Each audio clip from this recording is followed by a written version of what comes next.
lang sumagot. Sige po, tayo muna ay manalangin. Our Father in heaven, once again, we would like to thank you, Lord, for this beautiful morning, especially, Lord, for this opportunity to study your precious word. Father, once again, we acknowledge our... And we ask the Holy Spirit, O Lord, to work in our midst. Please illumine our hearts and mind and give us a humble heart, Lord, na nawa sa aming pakikinig ng buhay na salita ay magkaroon kami ng pagnanais na ito ay maipamuhay sa ikalululhati po ng dakilang pangalan. Samahan niyo po ang inyong lingkod sa pangalan ni Kristo Jesus, ito po ang panalangin. Amen. So ilang araw na lang po ay magdiriwang na ang bawat isa sa atin ng pag-alala ng kapanganakan o pagkakatawang tao ng ating Panginoong Hesus. Last Sunday, ating pinagdiwang ito sa pamamagitan ng mga makalangit na awitin. Mga awiting nagpapaalala ng kasiyahan at pagpupuri ng mga anghel noong araw na si Jesus ay pinanganak sa sabsaban. Now, gaano kaya kasaya ang awitan ng mga anghel noong panahon na yon? Gaano kaya kaganda ang boses ng mga anghel? Na-imagine niyo po kung gaano kaganda yung boses nila habang sila nag-aawitan. Kasing ganda kaya ng boses ng mga choir members? Palagay ko malayo. No? And going back to the songs of the angels, one of the clear messages or theme of their songs is the glory of God and peace to men. In Luke chapter 2, verses 13 to 14, it says, "And suddenly there was with the angel a multitude of the heavenly host, praising God and saying, Glory to God in the highest, and on earth peace, goodwill toward men." So ngayong umaga, ito po yung ating pag-aaralan, no? Kapayapaan. Pero ibang kapayapaan. We call it peace with God and men. As we ponder on the message of Christ's birth, we cannot deny the fact that one of the clear messages of Christmas is reconciliation, o yung kasundo ng Diyos sa sangkatauhan. Reconciliation is the very heart o heartbeat of the Christian gospel. Ito po ay nangangahulugan, o it signifies a restored relationship, the divine healing of a broken fellowship. The Bible reveals reconciliation on two intertwined levels. Unang-una, yung relasyon ng Diyos sa tao, o relasyon ng Diyos na banal sa taong makasalanan, at pangalawa, yung relasyon ng tao sa kaniyang kapwa. Without reconciliation, there is estrangement, no? Division, and spiritual death. Pero kung merong reconciliation, masasabi natin na merong kapayapaan, merong pagkakaisa, at merong buhay. Now, yung salitang reconciliation sa Bible, merong dalawang salita ng Greek word. Actually, hindi dalawang salita, kundi sa verb, pag ginamit yung yung verb, no, ang ginagamit nilang salita ay katalatso. Katalatso. Anong ibig sabihin nito? To change from hostility to peace, to reconcile or to restore to favor. So it indicates not merely forgiveness, but a change of relationship status. So hindi lang basta nagkaroon ng patawaran, kundi kung dating hindi maganda ang relasyon ng bawat isa, mayroong pagbabalik ng mas maayos, mas maganda na relasyon sa bawat isa. Now, pag ginamit naman yung noun na salita nito, ang ginagamit naman nila is apokatalagay, no? Apokatalagay ang ibig sabihin relation or reconciliation, often implying complete and final restoration of a broken relationship. Now, pag ginamit ito sa salitang relasyon o sa relasyon ng tao, sinasabi lamang na yung pag-aayos ng Panginoong Diyos sa relasyon ng tao na nasira dahil sa kasalanan ay magpakailanman. Hindi ito conditional, kundi magpapatuloy yung epekto nito bilang pagsasagawa o pag-aayos ng Panginoong Diyos sa relasyon na meron tayo sa Kanya. Now, biblical reconciliation transcends superficial peace. Dahil pag sinabi nating kapayapaan, usually, kapayapaan kawalan lamang ng pagtatalo, pag-aaway, pero ito ay higit na mas malalim. Mamaya titingnan po natin. It is a radical transformation of enmity into peace achieved by the blood of our Lord and Savior Jesus Christ. Hindi katulad ng sinasabi natin na kapayapaan ng mundo kung saan ay napaka-fragile or conditional. Biblical reconciliation is permanent and founded on God's justice and mercy. Now, bakit doon nakasalalay? Kasi mamaya makikita natin na merong tayong na-offend na banal na Diyos, matuwid na Diyos, na hindi pwedeng palagpasin yung kasalanan ng sangkatauhan. So, kinakailangan masatisfy kung ano yung nihingi ng kanyang karakter. So, kaya napakalaga na saan nakabase yung pagsasaayos ng relasyon ng tao at ng ating Panginoong Diyos. It is a comprehensive restoration of our relationship with God at sa ating kapwa at maging sa ating mga sarili. God, in His grace and love, reconciled the sinful man to Himself through His Son, Jesus Christ. Ito ay maliwanag sa 2 Corinthians chapter 5, verse 18, kung saan sinasabi na, "And all things are of God, who hath reconciled us to Himself by Jesus Christ, and hath given to us the ministry of reconciliation." Now, this passage presents reconciliation as a divine act initiated by God through Christ's atoning work. Now, this is very important. When we talk about reconciliation, mahalaga na maintindihan natin na it is God who initiate this act.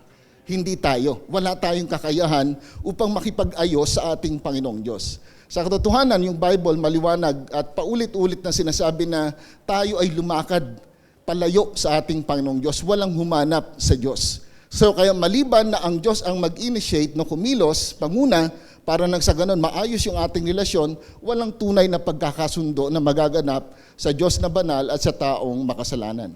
And then, balikan natin, kung ating isipin, the reason why the Lord Jesus Christ, the second person of Godhead, took the form of man, at sabi doon sa book of Philippians, yung anyo ng isang alipin, hanggang sa kamatayan ay sumunod, isinilang sa isang sabsaban. Sinilang siya upang siya ay mamatay. This is the message of Christmas. We celebrate the birth of Christ, hindi lamang yung kasiyahan na siya ay nagkatawang tao. We celebrate the birth of Christ o yung tinatawag na incarnation, dahil alam natin na siya ay mamamatay para bayaran yung kasalanan ng sangkatauhan. Upang magkaroon ng tunay na kapayapaan sa tao at sa Diyos na banal. So, bakit tayo nagdiriwang ng pag-aalala ng kapanganakan o pagkakatawang tao ni Kristo? Dahil ito yung panimula ng katuparan ng pangako o ng plano ng Panginoong Diyos. Maraming mga tao, even group of Christians, na hindi nagdiriwang ng Kapaskuhan. Dahil ang laging argumento ay hindi natin sigurado kung ano yung petsa ng kanyang kapanganakan. Pero yung pinaka-essence kasi nakakalimutan natin. It is very important to celebrate the birth of Christ because through His birth, nagkaroon ng katuparan yung pangako na siya ay mamamatay upang tubusin ang tao sa kasalanan. So kaya tayo nagdiriwang ng Kapaskuhan. Now siguro tatanungin natin, bakit kailangan ba ng reconciliation between God and man?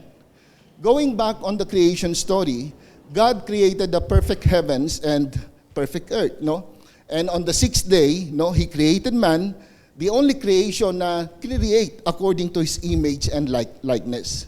Nilagay siya ng Diyos sa isang perpektong lugar, yung Garden of Eden, but unfortunately, siya ay nagkasala. During that time, he enjoyed the fellowship with God. He enjoyed the blessings of the place, kung saan pwede niyang kainin ng lahat ng bunga ng puno na naroon sa Hardin ng Eden. Maliban sa isang puno na nagsasabi na bunga ng pagkakalam ng mabuti at masama. But sabi nga natin kanina, ganun pa man, ang tao ay bumagsak, Parang sa dami ng pwede, yung bawal pa rin ang nagawa. Tahimik ang Biblia kung hanggang kailang panahon na natili ang magandang samahan o fellowship ng ating Panginoong Diyos sa tao doon sa Hardin ng Eden. Maraming laro dito ng salita. Pag tinignan niyo yung book of Genesis, ang sinabi lamang doon, and He rested on the sixth day. And then on the seventh day, He rested. Pero pag tinignan nyo, wala na siyang kasunod. Ibig sabihin, ang implication is, pagkatapos tapusin ng Panginoong Diyos ang creation, nagpahinga siya, wala na siyang ginawa, and then dire-diretso. At hindi natin alam kung hanggang kailan bago bumagsak ang tao. No? Parang dire-diretso lamang siya. So, kaya iba-iba yung views pagdating dito. But my point this morning is this. After God created the world, no? At pagkatapos ilagay ang tao doon sa perpektong lugar, sa kabila noon, bumagsak pa rin ang tao sa kasalanan. At dahil dito, nasira yung magandang samahan ng Diyos at ng tao.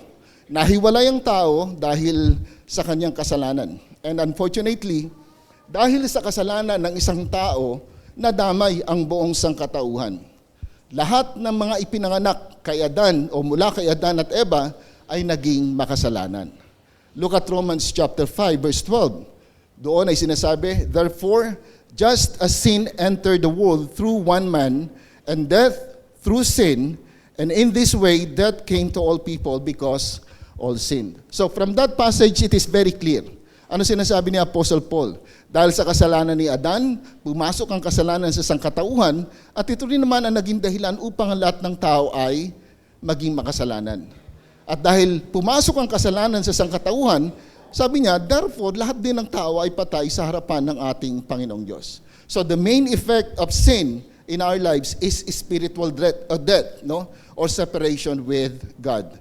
Which is, ito nga yung sinasabi na kabayaran ng kasalanan. And because of this, we become slaves of sin. Sa Romans chapter 6, no? Makikita natin yung pagpapahayag, pagpapaliwanag ni Apostle Pablo kung ano ang epekto ng kasalanan sa isang tao. At sabi niya nga pagdating ng chapter 7, dito niya sinabi na kung ano yung bagay na gusto kong gawin, o kung yung mabuting bagay na gusto kong gawin, hindi ko magawa. At yung bagay na masamang ayaw kong gawin, yun naman ang aking nagagawa. Bakit? Dahil bilang makasalanan, tayo ay naging alipin ng kasalanan. Romans chapter 6, verse 16, no? And sa mga susunod pang verses, doon pinakita ni Apostle Pablo yung katotohanan ito. Sabi roon, do you not know that when you present yourselves to someone as slaves for obedience, you are slaves of the one whom you obey, either of sin resulting in death or of obedience resulting in righteousness. So whether we like it or not, no, as we obey the desire of the flesh, the sin, no, the pride of life, o anong uri ng kasalanan, unconsciously, pinapakita lamang yung tunay nating katatayuan sa harapan ng Panginoong Diyos. Makasalanan at alipin ng kasalanan. So kaya nga, pag tinignan nyo yung context, sinasabi ni Apostle Pablo, now that we are in Christ, shall we continue in sin? Sabi niyan, God forbid, patay na tayo sa kasalanan. Kung noon, alipin ka ng kasalanan, pero kung ikaw ngayon ay nakay Kristo, dapat ikaw ngayon ay alipin na ng katwiran at hindi na ng kasalanan. No, maraming passages ang nagsasabi patungkol sa epekto ng kasalanan sa buhay ng isang tao. Isa rin dito yung Ephesians chapter 2, verses 1 to 3, kung saan inelaborate ni Apostle Pablo yung effect ng kasalanan sa buhay ng tao. At yung effect ng kasalanan sa kanyang relasyon sa ating Panginoong Diyos. Look at Ephesians chapter 2, verse 1 to 3. And you were dead in your trespasses and sins, in which you formerly walked according to the course of this world, according to the prince of the power of the air, of the spirit that is now working in the sons of disobedience. Among them, we too all formerly lived in the lust of our flesh, indulging the desires of the flesh and of the mind, and were by nature children of wrath, even as the rest. Sa ibang translation, we became object of God's wrath, NIV translation. Now, from this passage, we could see the effect of sin in the lives of the people. Verse 1, sabi niya, people are dead. Verse 2 to 3, people walk or live according to the spirit of this world. He lives according to the pattern of this world, living in the lust of the flesh. At dahil doon, yung epekto ng pamumuhay na ganong klaseng pamumuhay, pagdating doon sa last part ng verse 3, tayo ngayon ay ang Diyos ay napuot sa tao. So, tanong natin kanina, bakit kinakailangan ng reconciliation? Sapagkat nung nilikha ng Panginoong Diyos ang tao, maayos yung kanilang relasyon. Maganda yung kanilang samahan. No, yung fellowship na meron ang Diyos sa tao ay napakaganda. Pero dahil sa kasalanan, nasira yung magandang relasyon. At nang ang tao ay bumagsak sa kasalanan, siya ay nagpatuloy sa kasalanan na nakakasakit at nagdudulot ng hindi maayos na pagtingin ng Panginoong Diyos sa tao. So kaya ngayon, sa pag-ibig ng Panginoong Diyos, gusto niyang ayusin ang bagay na ito. Na kaya pagdating nung Romans chapter 5 verses 6 to 10, no, sinasabi rito, "For while we were still helpless, at the right time Christ died for the ungodly. For one will hardly die for a righteous man, though perhaps for the good man someone would dare even to die. But God demonstrates His own love toward us, and that while we were yet sinners, Christ died for us. Much more then, having now been justified by His blood, we shall be saved from the wrath of God through Him. For if while we were enemies, we were reconciled to God through the death of His Son, much more, having been reconciled, we shall be saved by His life." So kaya pala kailangan ng pagkakatawang tao ng Panginoong Hesus, kaya pala kailangan siyang isilang sa mundo upang mamatay bilang tao at mabayaran yung kasalanan ng tao na hindi kayang bayaran ng tao.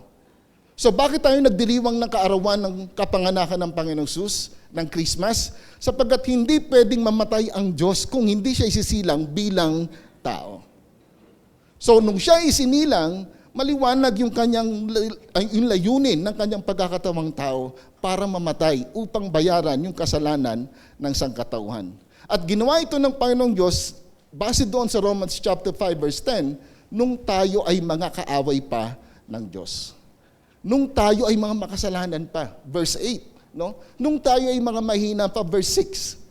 Nung tayo ay mga rebelde pa.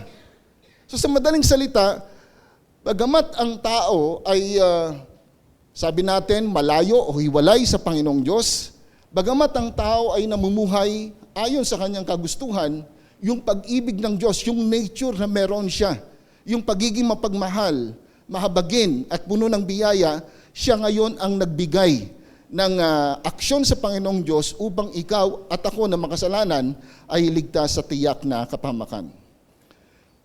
Ginawa niya ang bagay na ito, bakit siya nagkatawang tao? Upang maibalik yung nasirang relasyon ng tao sa Diyos. Kung pagsisisihan ng tao ang kanyang kasalanan at mananalig o magtitiwala na si Jesus lamang ang tanging tagapagligtas, maniniwala na sapat yung ginawa ni Kristo sa krus ng Kalbaryo upang tubusin ang ating mga kasalanan, ang sinasabi ng Panginoong Diyos, magkakaroon tayo ng kaligtasan. So mula sa pagiging kaaway ng Panginoong Diyos, siya ngayon ay tinuturing na kaibigan ng Diyos. And this is reconciliation. So mula sa pagiging kaaway, mula sa pagiging malayo sa Panginoong Diyos, ngayon inayos ng Panginoon at pagkatapos, no, binigyan pa tayo ng napakagandang mga pribilehiyo. Mamaya titingnan natin yung iba't ibang mga salita na ginamit pag pinag-usapan natin ang kaligtasan. So, going back to sa Romans chapter 5 verse 10, no? For if while we were enemies, we were reconciled to God through the death of His Son. Now, this passage reveals yung radical shift na tinatawag. From enmity to family. From estrangement to intimate relationship. It emphasizes reconciliation na as necessary precursor doon sa salvation and eternal life. Hindi magkakaroon ng kaligtasan hanggat hindi naaayos yung relasyon ng ating Panginoong Diyos. By the way, when we talk about death, no, sabi nga natin, ito ay separation.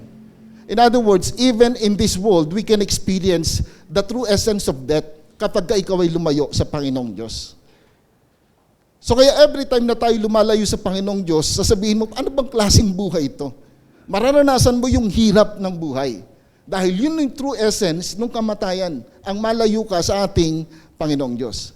And even as Christians, we will not experience yung tinatawag na kamatayan because of our relationship with the Lord Jesus Christ.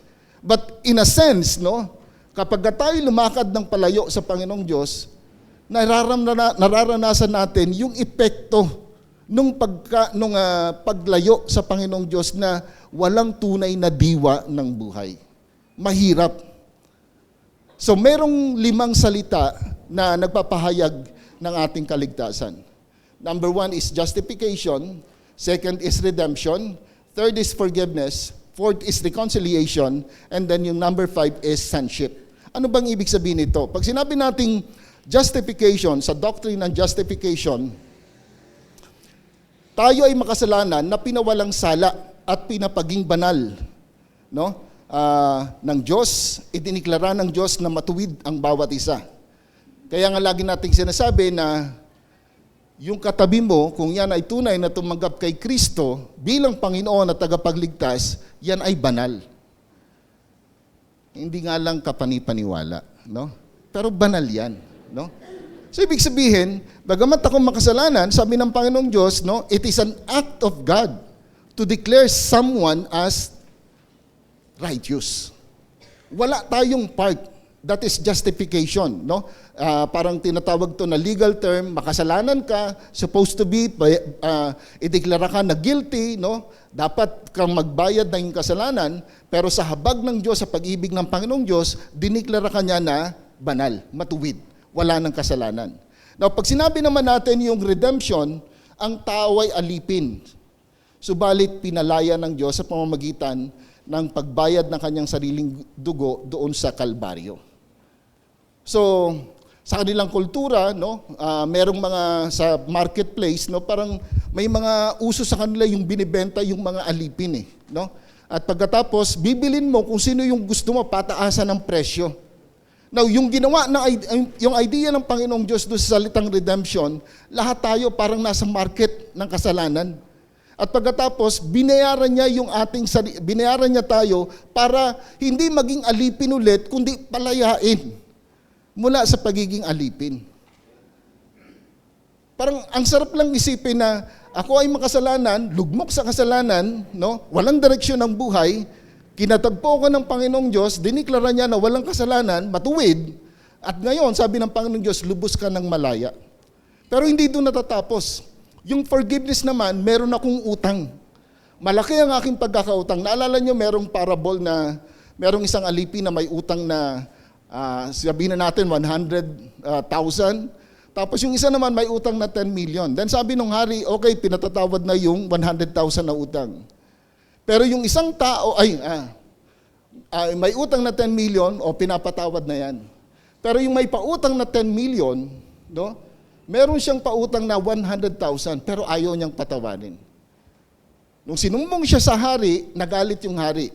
Sabi niya, ikaw na napakasamang tao, pinatawad ko ang kasalanan mo, pero bakit hindi mo mapatawad yung utang ng ibang tao? So yung idea na yon, bilang makasalanan, meron tayong malaking utang sa Diyos. At ang problema natin, kahit na anong gawin pa natin, wala tayong kakayahan para mag-ipon ng salapi upang bayaran ang Panginoong Diyos. We thought na sa pamamagitan ng mabuting gawa, pwede natin siyang bayaran. No, sa pagmagitan ng karunungan na meron tayo, o ano pa mang bagay na iniisip ng tao na pwedeng itapat doon sa karampatang inihingi na bayad ng Panginoong Diyos. Pero babalikan natin, lahat tayo patay sa kasalanan. Kaya wala tayong kakayahan para bayaran yung ating kasalanan. So sa forgiveness, may utang, pero pinatawad. At ang ginamit na pambayad, banal na dugo ng Diyos. 1 Corinthians chapter 6, verses 19 to 20. Sabi ni Apostle Paul, hindi niyo ba alam na kayo ay binili na ng Panginoong Diyos? Kaya gamitin niyo ang inyong buhay para sa kaniyang kaluwalhatian. Now, meron din naman, gusto kong ilast yung reconciliation. Pangapat, yung tinatawag na adoption or sonship. Ito maganda ito sapagkat pag tinignan natin yung doktrina ng kaligtasan, no? Bagamat tayo ay hiwalay sa Diyos, stranger tayo sa Panginoong Diyos. Pero dahil sa kanyang habag at biyaya, nung tayo magtiwala sa Panginoong Diyos, pagsisihan ng ating mga kasalanan, John 1:12, ano sabi doon? But as many as received Him, to them gave He the power to become the sons of God. Bagamat hindi tayo bahagi, no, ng kanyang napakagandang pamilya, inari niya tayo. Una, sabi nga natin, inari tayong ganap, pinatawad sa kasalanan. Pangalawa, tayo ay binili ng kanyang dugo. Pangatlo, tayo ay binayaran yung ating utang. At then pang-apat, hindi niya lamang tayo basta pinalaya, binigyan ng kalayaan, inari niya pa tayong sariling kanya. And lastly, in reconciliation, mula sa pagiging kaaway, itinuring tayong mga kaibigan. Nagkaroon ng pag-aayos sa relasyon na nasira. Peace with God. Now, bakit ko ito gustong bigyan ng diin? Isa sa mga bagay na nakakalungkot, pag tinignan natin, bakit maraming Kristiyano daw ay walang commitment, walang devotion sa ating Panginoong Diyos. Parang ang kanyang buhay pananampalataya ay pasimpleng bagay lamang para sa kanya. Siguro dahil hindi niya naintindihan yung lalim na ginawa ng Diyos para sa kanya. Can you imagine, from being guilty, God declared you not guilty. Pero hindi ka lamang niya sinabi na not guilty. Dineclare niya pa na ikaw ay righteous. Di ba? Mula sa pagiging alipin, pinalaya ka ng Panginoong Diyos. Binili ka ng Panginoon para ikaw ay makalaya. Pinatawad sa mga kasalanan, inangkin bilang anak, at ngayon kaibigan ng ating Panginoong Diyos. Mga kapatid, ito yung ginawa ng Diyos sa lahat na nagsisi at nagpakumbaba sa kanyang harapan. Sa lahat ng nanalig at nagtiwala kay Jesus bilang Panginoon at tagapagligtas ng kanyang buhay. Ito yung ginawa ng Diyos sa iyo. Kung ito yung ginawa ng Panginoong Diyos sa iyong buhay, ano naman ang pwede nating ibalik sa Kanya? Ano naman yung pwede nating gawin para sa Diyos? Kung ibinigay na ng Panginoong Diyos, Romans chapter 8, yung pinaka-the best gift, the Lord Jesus Christ. Sabi nga, wala nang bagay na hindi pa ibibigay ang Panginoon. Pero ang tanong, ikaw, ano yung pwede mong ibigay sa Panginoong Diyos?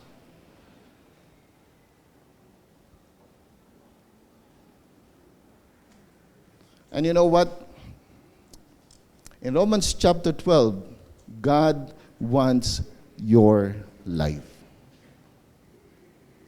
Romans chapter 12 verse 1, sabi niya, I beseech you therefore, brethren, by the mercies of God, present your body as a living sacrifice, holy, ano daw?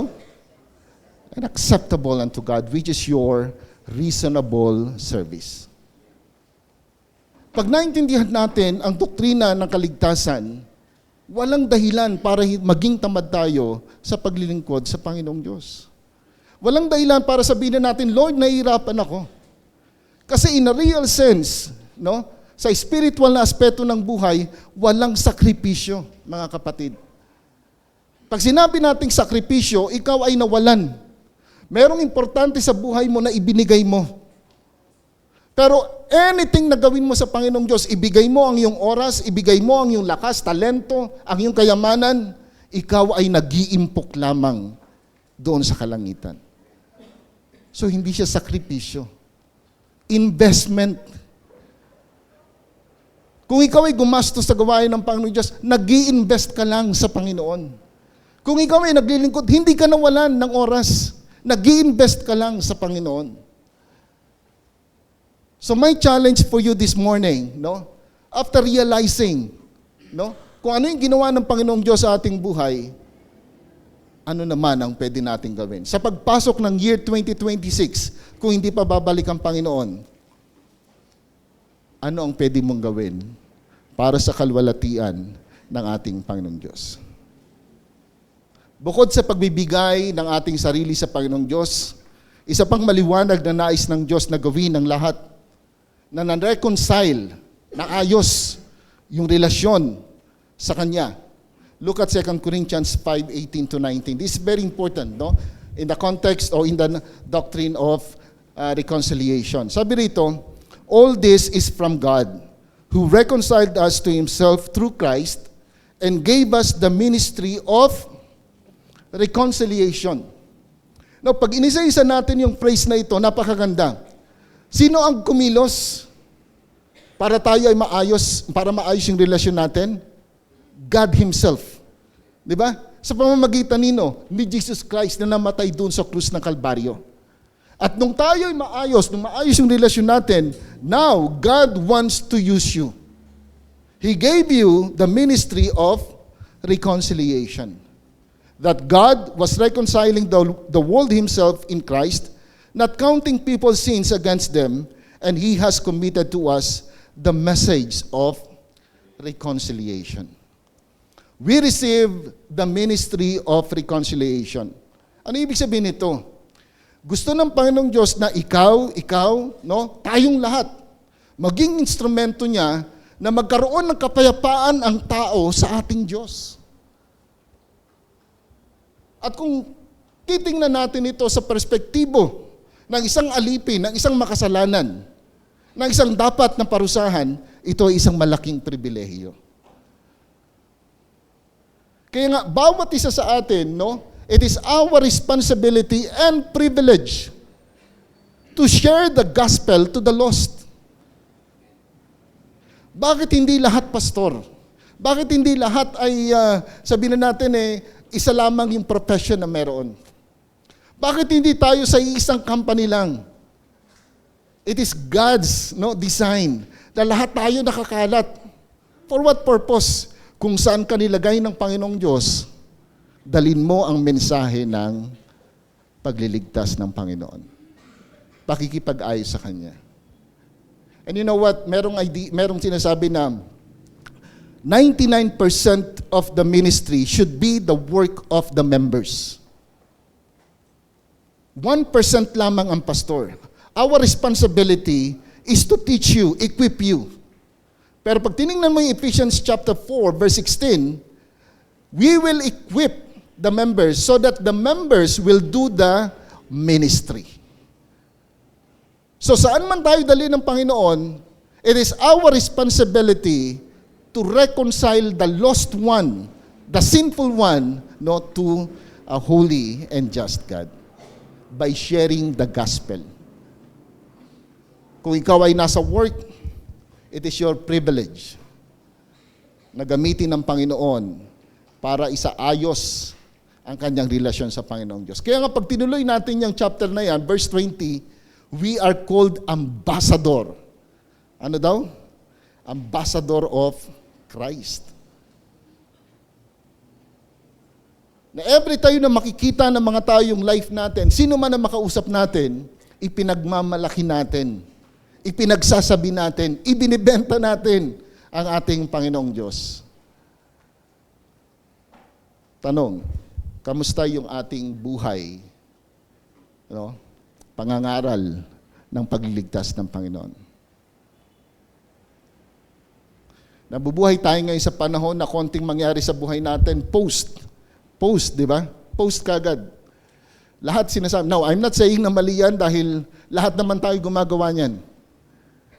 Pero kung gaano ka ka-bold na ipagsabi ang nangyayari sa buhay mo, ganun ka rin ba ka-courageous, ka-bold na ipagsabi ang ginawa ni Kristo sa iyong buhay?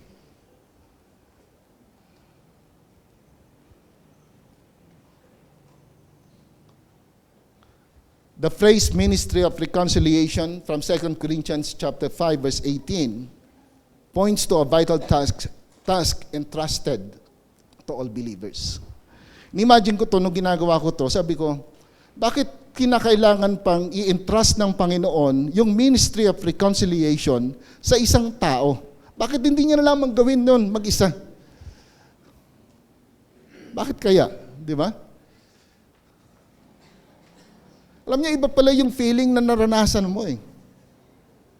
At gusto ng Panginoon na ikaw mismo na nakaranas ng pagliligtas ng Panginoong Diyos, ikaw yung magpatotoo na sa buhay mo mabibigyan ng luwalhati ang ating Panginoong Diyos. So what is the ministry of reconciliation? Sa simpleng pananalita, ibahagi natin ang ginawang pagsasaayos ng Diyos sa relasyon ng makasalanang tao at ng banal na Diyos. At pagka tayo bilang tao na nakaranas ng reconciliation, nagkaroon ng kapayapaan sa ating Panginoong Diyos, pag sinare natin siya sa iba, unconsciously, tayo ay nagbibuild din ng relasyon sa ibang tao. So this is the point too, peace with men. As we share the gospel to the lost, to our friends, to our neighbors, and even to our enemies, nagkakaroon ng pag-aayos ng relasyon. Nung tinitingnan ko nga ito, kung ang context ng reconciliation ay mula sa pagiging kaaway at ginawang kaibigan, sino sa atin dito ang mag-share ng gospel sa kaaway natin?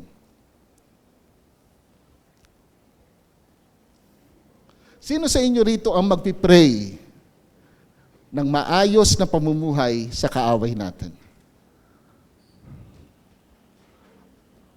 Ano ka bali? Mambihira, di ba? Pero bakit yun tinawag, binigay na ministry sa atin? Kasi yun yung ginawa ni Kristo ng Diyos sa bawat sa atin. Dating kaaway, ngayon ay naging kaibigan.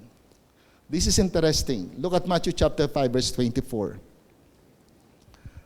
Pwede pong pakibasa sabay-sabay.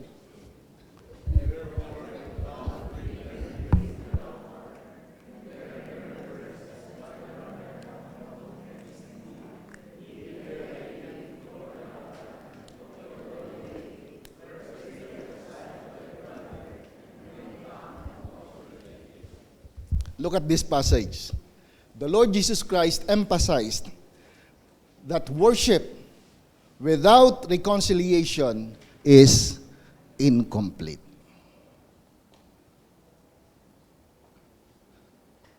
Madali na pumunta sa church every Sunday para umawit, sumamba, or maglingkod. Pero yung ayusin ang iyong relasyon sa iyong kaaway, sa iyong hindi kasundo, napakahirap. Pero ano sabi ng Panginoong Diyos? Kung ikaw ay mag-aalay, kung ikaw ay sasamba sa Panginoon, at maalala mo na meron ka pa palang kaalitan, ano sabi niya? Leave there thy gift before the altar, and go thy way, first be reconciled to thy brother, and then come and offer thy gift. Ulitin ko ulit, worship without reconciliation is incomplete. In other words, reconciliation with others, is not optional.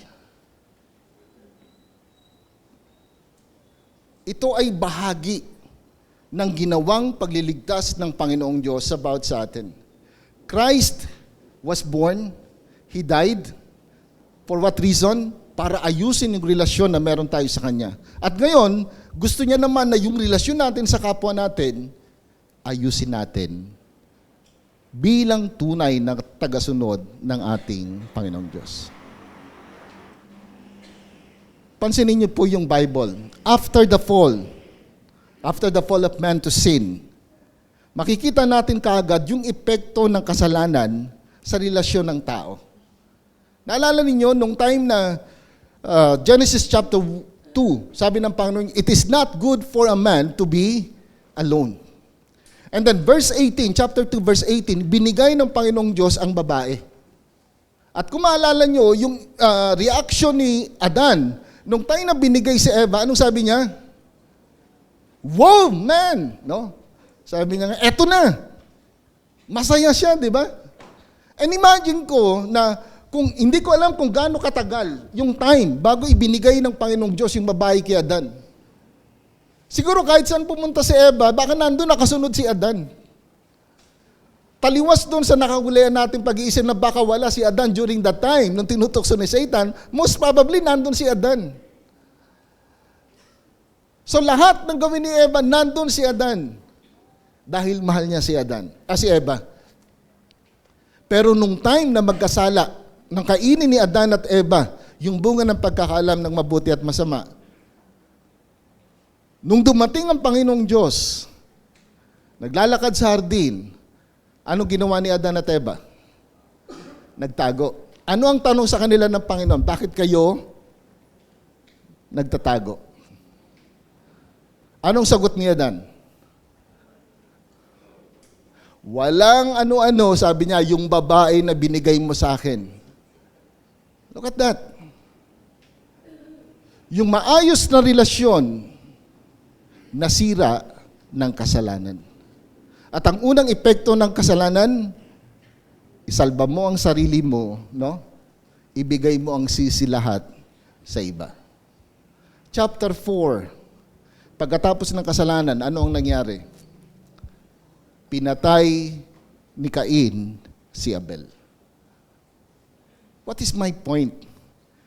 Even from the beginning, no, makikita natin na ito yung bagay na epekto ng kasalanan sa buhay ng tao. Kawalan ng kaayusan ng relasyon, una sa Diyos at pangalawa sa kanyang kapwa. Bakit sa Ten Commandments, nahati siya sa dalawa? The first 4, relation natin sa Panginoong Diyos. Actually, verse 3, no?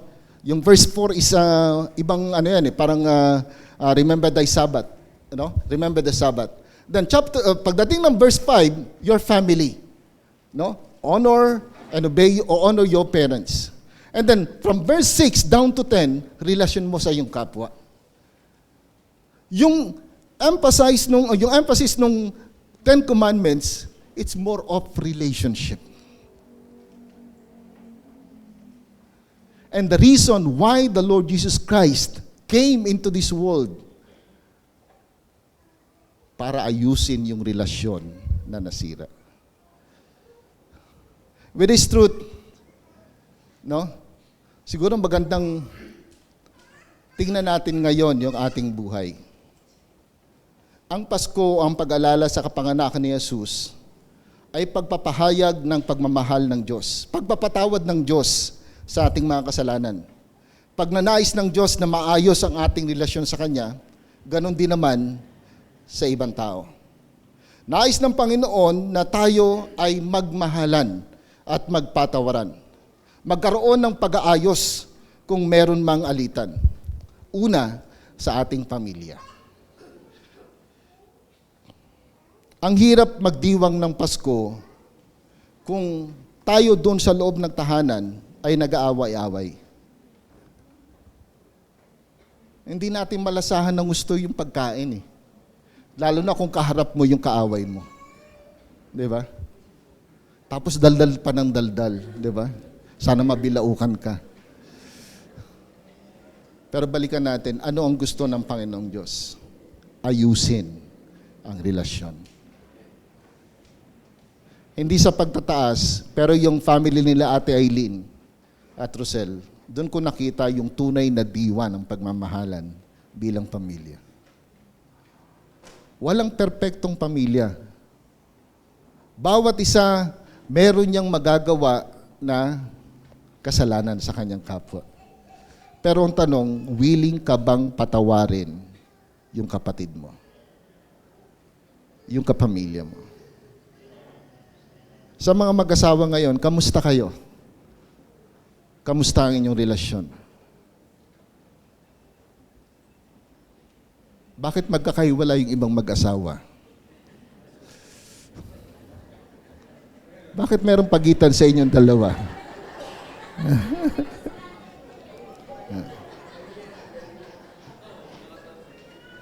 Pero di ba ang sarap kung magdiriwang tayo ng Kapaskuhan, pero maayos yung relasyon natin?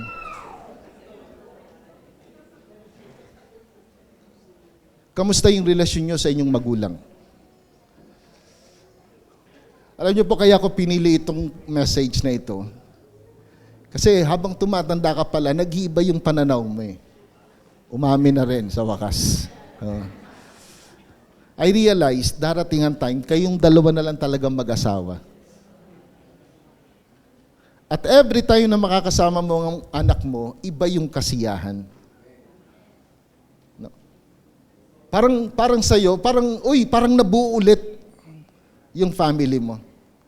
And this is my point. Napakaikli ng panahon para ubusin pa natin sa pag-aaway. Di ba? Kung meron ka mang sama ng loob sa iyong magulang, please, bago sana matapos o pagkatapos ng pagsamba na ito, ayusin mo. Kung malayo siya sa iyo, tawagan mo. Walang kasing sarap, no, na maging maganda yung relasyon natin sa ating mga magulang. Yung ibang magulang dito, nasa last ano na yan eh. Di ba? Konting hakbang na lang, bibigay na yan. Pababaunan mo pa ba na sama ng loob? Tapos pag namatay, sasabihin mo, oo, namimiss ko yung nanay ko, yung tatay. Nung buhay, hindi mo nga pinapansin eh. Di ba? So habang may panahon, mag-spend ka ng time with your parents. Doon sa masyadong busy na mga anak at walang panahon para sa kanilang anak, huwag mong antayin na maging huli ang lahat. Kasi hindi mo alam kung hanggang kailan lamang sila. Yung mga kaibigan mo, kala mo yan ang talaga, darating ang reality sa pagiging magkaibigan, pasensya na, ang haba na naman ito. Ang reality sa pagkakaibigan, come and go yan. Pag dumating ang iyong kaibigan nung high school, yung iba dyan mawawala, pero may matitirang konti. Tapos magkakaroon ka rin naman ng bagong kaibigan sa college. Then, pag nagka-work ka, mawawala na naman yung iba, may maiiwan na konti.